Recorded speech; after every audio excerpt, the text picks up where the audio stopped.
தீபக் வீட்டிற்குள் நுழைந்த அடுத்த நொடியே கீதா வேகமாக எழுந்து, சார் எவ்வளவு கஷ்டப்பட்டு பக்கத்து நாட்டுல போய் காய்கறி வாங்கிட்டு வராரு பாரு. அவர் வந்து சமைக்கிற வரைக்கும் நாமெல்லாம் பசியில தானே இருந்தாகணும்.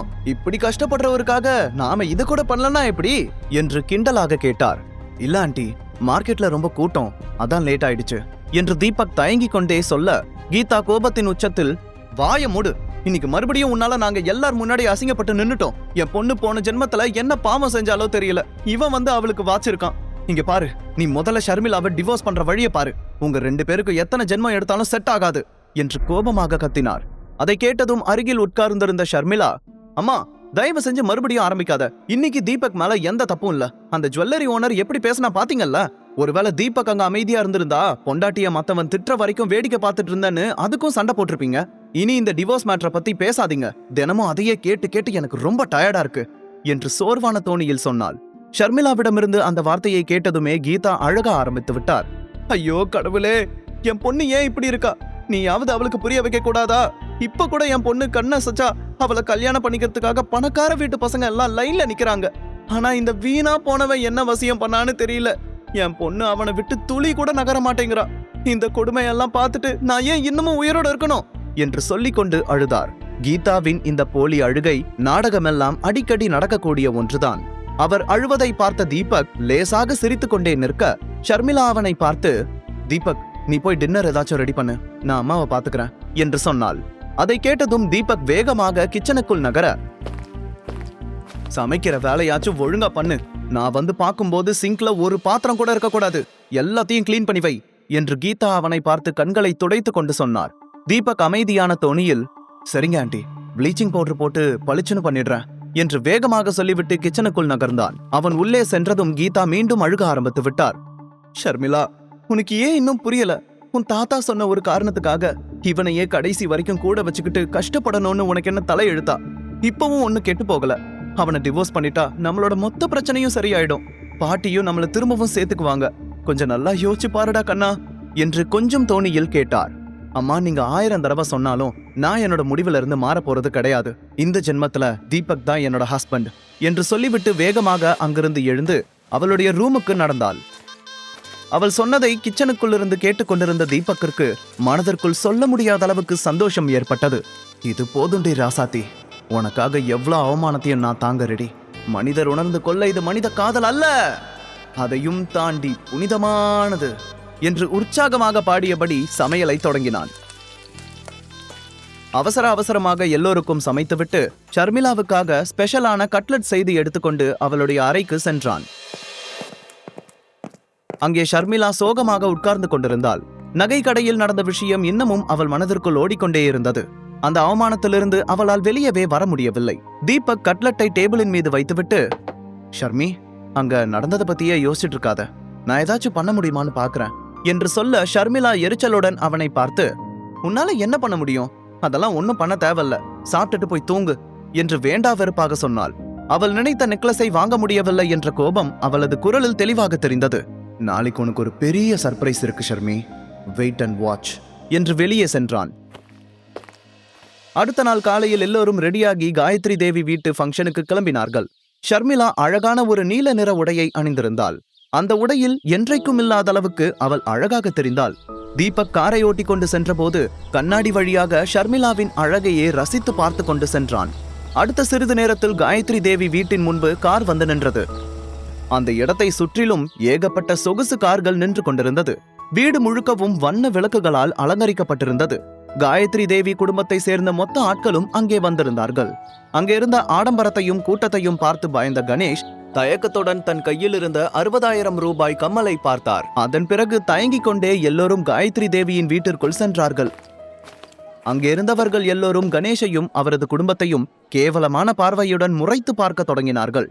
சிலர் வீட்டோடு மாப்பிள்ளையாக இருப்பதால் தீபக்கை கிண்டல் செய்யவும் ஆரம்பித்தார்கள்.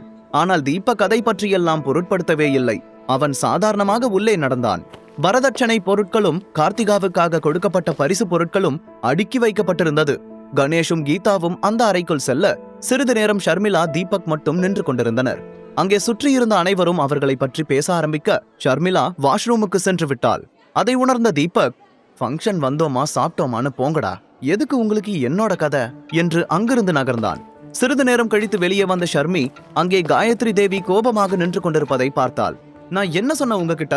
குறைஞ்சது 5 லட்சத்துக்காவது ஒரு நெக்லஸ வாங்கிட்டு வர சொன்னா நீங்க இந்த கருமத்தை வாங்கிட்டு வந்திருக்கீங்க. உங்ககிட்ட பணம் இல்லனா உங்களோட உதவாக்கார மருமகனை எங்கேயாவது போய் பிச்சை எடுக்க அனுப்ப வேண்டியதானே? ஒரு குப்பை கம்மலை வாங்கிட்டு வந்துட்டு எல்லாரும் மூக்கு முட்டை தின்னுட்டு போலான்னு பாக்குறீங்களா என்று கோபமாக கத்திக் கொண்டிருந்தார். அதை கேட்டதும் ஷர்மிளாவுக்கு பயங்கர கோபம் வந்தது. பாட்டி, எதுக்காக அப்பா அம்மாவை இப்படி திட்டிட்டு இருக்கீங்க? எங்களோட சக்திக்கு எவ்வளவு முடியுமோ அதை தானே வாங்க முடியும் என்று சொன்னாள். அவளுடைய கோபமான குரலை கேட்ட காயத்ரி தேவி கம்மலை தூக்கி எரிந்துவிட்டு, எவ்வளவு தைரியம் இருந்தா ஏன் முன்னாடியே குரலை வசதி பேசுவ? இன்னைக்கு கார்த்திகாவோட நிச்சயதார்த்தம். சிட்டில இருக்கிற எல்லா பணக்காரங்களும் இங்கதான் இருக்காங்க. கணேசன் என்ன கிஃப்ட் கொடுத்தான்னு கேட்டா அவங்களுக்கு நான் என்ன பதில் சொல்லுவேன்? இந்த 50,000 ரூபாய் சீப்பான கம்மலை காட்டி இததான் வாங்கிட்டு வந்தாங்கன்னு சொல்லவா என்று கோபமாக கேட்டார். அந்த நேரத்தில் சரியாக சங்கர் அந்த இடத்திற்கு வர அதை பார்த்து, என்ன இந்த கம்பல் 50,000 ரூபா தானா? வேற ஒருத்தரோட வீட்டுக்கு போற கார்த்திகாவோட மரியாதையை பத்தி நீங்க கொஞ்சமாச்சும் யோசிச்சிருந்திருக்கணும். இது மட்டும் மாப்பிள்ளை வீட்டுக்கு தெரிஞ்சா அவளை எப்படி எல்லாம் கிண்டல் பண்ணுவாங்கன்னு உங்களுக்கு தெரியுமா என்று கேட்டார். உடனே ஷர்மிளா அவரை பார்த்து, பெரியப்பா, உங்களோட ஃபேமிலில பணம் இருக்கு, அதனால நீங்க எவ்வளவு காஸ்ட்லியான கிஃப்ட் வேணாலும் வாங்கி கொடுக்கலாம். ஆனா எங்க கிட்ட அப்படி எதுவும் இல்ல. அதுவும் இல்லாம இதெல்லாம் உங்களோட பணம் ஒன்றும் கிடையாது. நீங்க அனுபவிக்கிறது எல்லாமே என் தாத்தாவோடது. நீங்களா எதுவும் சம்பாதிச்சது கிடையாது. என் அப்பாவை வீட்டை விட்டு வெளியே அனுப்பும்போது பாட்டி அவருக்குன்னு ஒத்த ரூபா கூட கொடுக்கலங்கிறது உங்களுக்கும் தெரியும்ல என்று கோபமாக கேட்டாள். அதை கேட்டதும் காயத்ரி தேவி கோபத்துடன், ஷர்மிளா, நீ என்ன சொல்ற?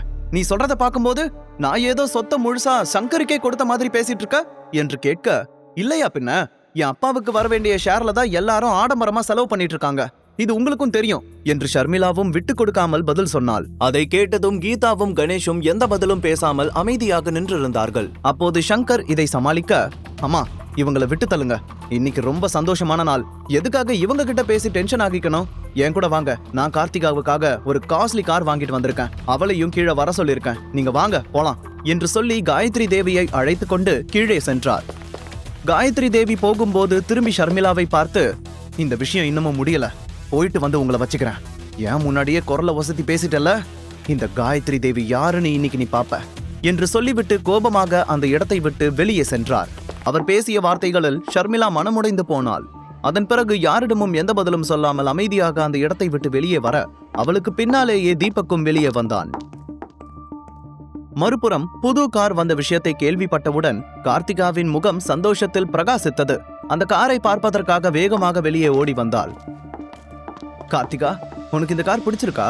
உனக்காகவே பார்த்து பார்த்து வாங்கின என்று சிரித்து கொண்டே சொன்னார் சங்கர். ஆமா அங்கிள், இது செம்மையா இருக்கு.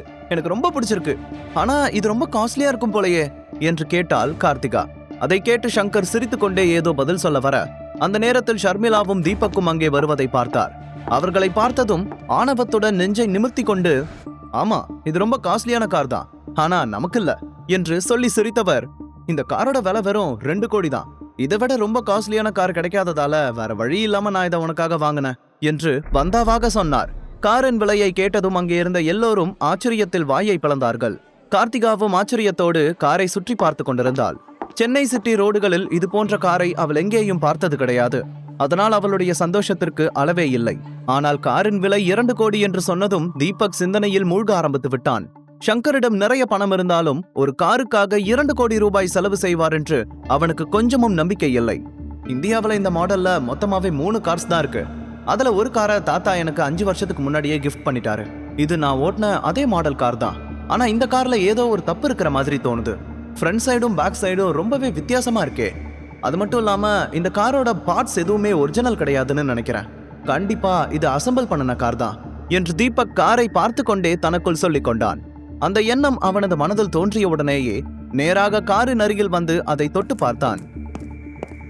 உடனே பின்னால் இருந்து சங்கர் கோபமாக, ஏய் கையெடு, என் கார் மேலெல்லாம் கை வைக்க உனக்கு தகுதியே கிடையாது என்று சத்தமாக கத்தினார் சங்கர். உடனே அருகில் நின்றிருந்த கார்த்திகா, ஆமா, என் கார் மேல மட்டும் கை வச்ச நான் பார்த்துட்டு சும்மா இருக்க மாட்டேன். அதுக்கு டிரைவர் வேலைக்கு வர அளவுக்கு கூட உனக்கு ஸ்டேட்டஸ் இல்ல, தள்ளிப்போ என்று தீபக்கை பார்த்து கேவலமாக சொன்னாள். சில நாட்களுக்கு முன்பு SV குரூப்ஸில் நடந்த அவமானம் இன்னமும் அவள் கண்களில் தெளிவாக தெரிந்தது. தீபக்கை அவமானப்படுத்தும் சந்தர்ப்பம் கிடைத்தால் கண்டிப்பாக அவள் அதிலிருந்து பின்வாங்க கூடாது என்று உறுதியாக இருந்தாள். ஆனால் தீபக் அவர்களுடைய பேச்சுக்கெல்லாம் கொஞ்சமும் அசரவில்லை. தீபக் சாதாரணமாக சிரித்து கொண்டே, உன் காரை தொட்டு பார்க்கணும்னெல்லாம் எனக்கு ஆசை இல்ல. உண்மையிலேயே இந்த கார் 2 கோடி தானா இல்ல உன் மாமா உன்கிட்ட பொய் சொல்றாரான்னு பார்த்தேன் என்று சொன்னான். அதை கேட்டதும் சங்கருக்கு பயங்கரமான கோபம் வந்தது. என்ன பார்த்தா ஏமாத்துற மாதிரி தெரியுதா? கார்த்திகா எங்க வீட்டு பொண்ணு, அவளுக்கு நான் இதுக்கு மேலேயும் செலவு பண்ணுவேன். உங்கள மாதிரி 50,000 60,000த்துக்கெல்லாம் சீப்பா நகை வாங்கிட்டு வந்து ஏமாத்த மாட்டேன் என்று சொல்லிக்கொண்டே திரும்பி கணேஷையும் கீதாவையும் பார்த்தார். சங்கருக்கு அவருடைய தம்பி கணேஷை சுத்தமாக பிடிக்காது. அவருக்கு சந்தர்ப்பம் கிடைக்கும் போதெல்லாம் கணேசன் குடும்பத்தை அவமானப்படுத்திக் கொண்டிருந்தார். சங்கர் சொன்னதை கேட்டதும் கீதா கோபத்துடன் தீபக்கை பார்த்து, நீ கொஞ்ச நேரம் அமைதியா இருக்க மாட்டியா? எங்களை அவமானப்படுத்தணும்னு இதெல்லாம் பண்ணிட்டு இருக்கியா?